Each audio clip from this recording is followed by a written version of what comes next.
असतो मा सद्गमय तमसो मा ज्योतिर्गमय मृत्युर्मामृतंगमय। ओम शांति शांति शांति। ओम गुरुभ्यो नमः। ब्रह्मज्ञान के सत्संग में आप सबका स्वागत है। पिछले सत्संग में हम समझे थे आश्रम में दीक्षा कैसे दिया जाता है। आज इस सत्संग से हम साधना के बारे में चर्चा होकर समझेंगे, उसे आचरण करेंगे, ईश्वर प्राप्ति करने की प्रयास करेंगे। देखिए, साधना संपूर्ण मन और इंद्रियों का है। सबसे पहले तो इस ब्रह्म लीला को समझिए, कितना अद्भुत यह लीला है। ये जो संसार हम देख रहे हैं, संसार के आधार यह शरीर है। शरीर इंद्रियों के माध्यम से परिचालन होता है। 5 ज्ञानेंद्रियां, आँख, कान, नाक, जीभ और त्वचा, 5 कर्मेंद्रियां और मस्तिष्क। अपने शरीर में 11 इंद्रियों को आधार करते हुए यह शरीर संसार में परिचालन हो रहा है। इंद्रियों के आधार जो है मन है। मन के ऊर्ध्व में, मन के ऊपर, मन के साक्षी वह भगवान है, वह ब्रह्म है, वह ईश्वर है। जिस ईश्वर को हम ढूंढ रहे हैं, उस ईश्वर के साथ अपना नाता को सबसे पहले आप समझिए। जैसे कि एक रूही का कपड़े के साथ जैसे नाता होता है, लहर का पानी के साथ जैसे नाता होता है, सोने की अलंकार का सोने के साथ जो नाता होता है, मिट्टी के घड़े का मिट्टी के साथ जो नाता होता है, अपना भी नाता, अपना भी रिश्ता उस ईश्वर के साथ अद्वैत है, अभिन्न है, अखंड है। यूँ कहने से अतिशयोक्ति बिल्कुल नहीं होगा, सत्य ही होगा। वह ईश्वर आप ही है, वह ईश्वर मैं ही हूँ। अहम ब्रह्मास्मि, मैं ही वह ईश्वर जिसे मैं ढूंढ रहा हूँ। परंतु इस ब्रह्मलीला को देखिए, जब भी हम जागृत अवस्था में इस संसार को देखते हैं, परखते हैं, अपना इंद्रियां, मन संपूर्ण बहिर्मुखी रहता है। आँख खुला है तो आँखों को दृश्य बांधता है। जागृत अवस्था में कानों को शब्द बांधता है, शरीर को स्पर्श बांधता है, घ्राणानुभूति और रुचि जिह्वा और नासिका को बांधते रहता है। कहने के तात्पर्य, जब भी आप इस संसार को परखते हैं, चेतन मन में देखते हैं, आपके इंद्रियां, मन संपूर्ण बहिर्मुखी रहता है। मन को भी परखिए, मन हर पल पल कुछ ना कुछ विचार करते रहता है। चिंता चिंतन मनन करते हुए मन भी संपूर्ण बहिर्मुखी रहता है। तो ये जो इंद्रियां, मन है, हर पल बहिर्मुखी होने के कारण जो ईश्वर हम जिन्हें ढूंढ रहे हैं, वह अपने मन की गहराइयों में, अपने हृदय के बिल्कुल पास होने के बावजूद हम उस ईश्वर को पहचान नहीं पा रहे हैं। तो उस ईश्वर को पहचानने के लिए सबसे पहले तो इंद्रियों को खुद के नियंत्रण में रखना पड़ेगा। मन को शांत, मन को स्थिर, मन को अमन करते हुए मन को समाधिस्थ करना पड़ेगा। फिर मन सावेज, निर्वीज, निर्विकल्प समाधिस्थ होकर मन तुरीय अवस्था में जा पाएगा। उस ब्रह्म शक्ति के साथ मन लीन होके एक हो पाएगा और ब्रह्मानुभूति कर पाएगा, ईश्वर प्राप्ति कर पाएगा।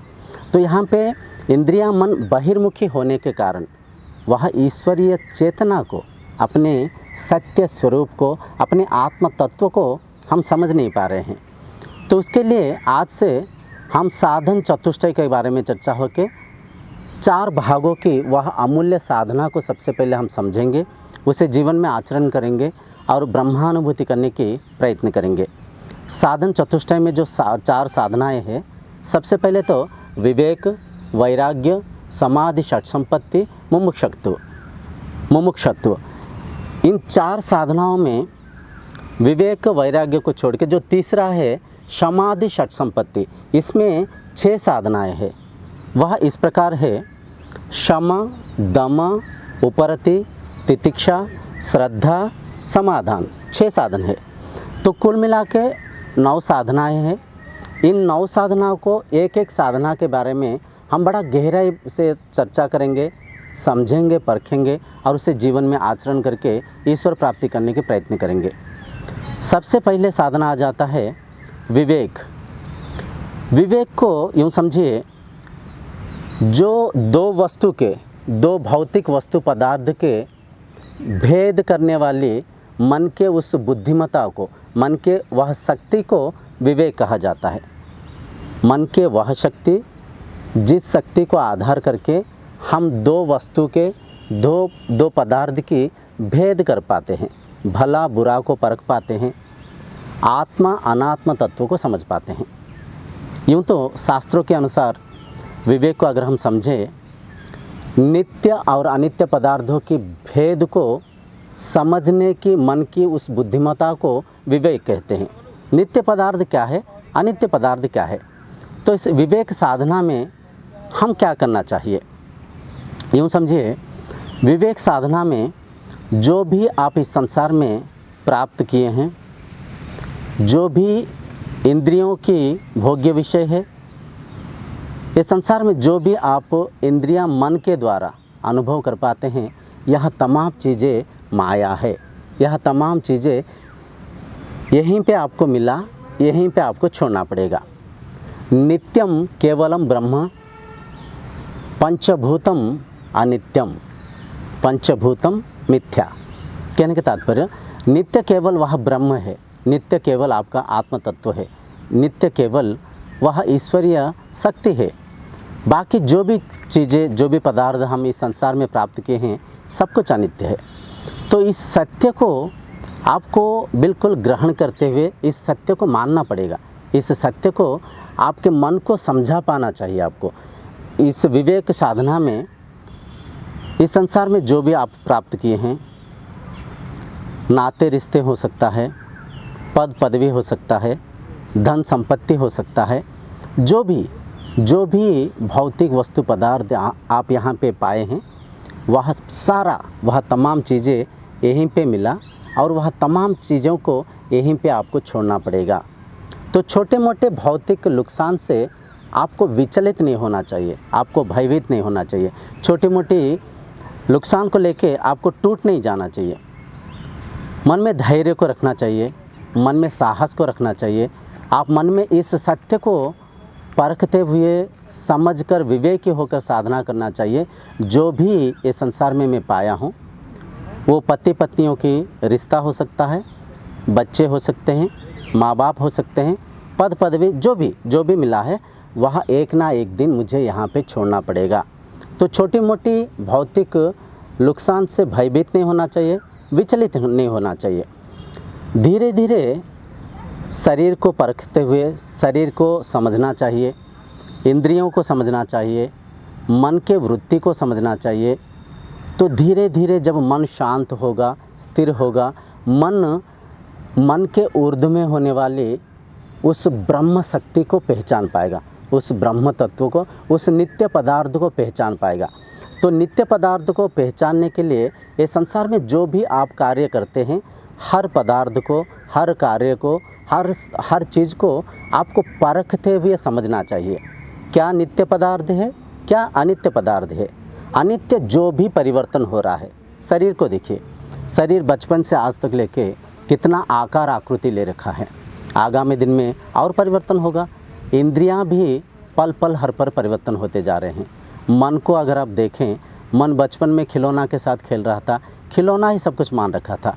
फिर दिन आया, पढ़ाई, धीरे धीरे नौकरी, धीरे धीरे शादी, घर बसाना, घर बनाना, पद पदवी, धीरे धीरे देखिए मन की स्थिति भी पल पल हर पल परिवर्तन हो रहा है। इंद्रियां, संसार, शरीर, मन, ये तमाम चीज़ें परिवर्तन होने के बावजूद इस संसार में एक ऐसी शक्ति है, एक ऐसे आत्म तत्व है जो कि सारे परिवर्तन के आधार है, जो कि अपरिवर्तनीय शक्ति है। तो धीरे धीरे जब आप अंतर यात्रा करेंगे, शरीर, इंद्रियां, मन को परखते हुए, मन के बिल्कुल पास होने वाली उस चेतना सत्ता को समझने के प्रयत्न करेंगे, विवेक को विनियोग करते हुए क्या परिवर्तन हो रहा है, क्या परिवर्तन नहीं हो रहा है, क्या अनात्मा और क्या आत्मा, इस बात को आप धीरे धीरे जब परखेंगे, समय आएगा आपके विवेक के माध्यम से आप इस बात को परख पाएंगे, समझ पाएंगे। मैं यह शरीर नहीं, इस शरीर को चलाने वाला इंद्रियां नहीं, इंद्रियों को नियंत्रण करने वाला मन नहीं, मन के अंदर की चित्त बुद्धि अहंकार रूपी अंतःकरण नहीं। मैं ही वह ब्रह्म हूँ, मैं ही वह आत्मा हूँ, मैं ही वह नित्य पदार्थ हूँ।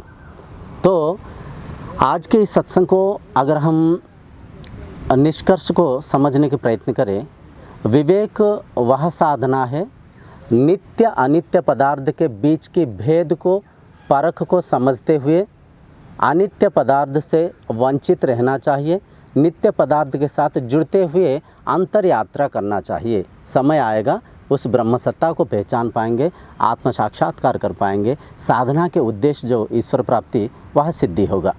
आज के सत्संग को यहीं पे रखेंगे। आगामी अध्याय में हम वैराग्य के बारे में चर्चा होके वैराग्य को बड़ा गहराई से समझेंगे।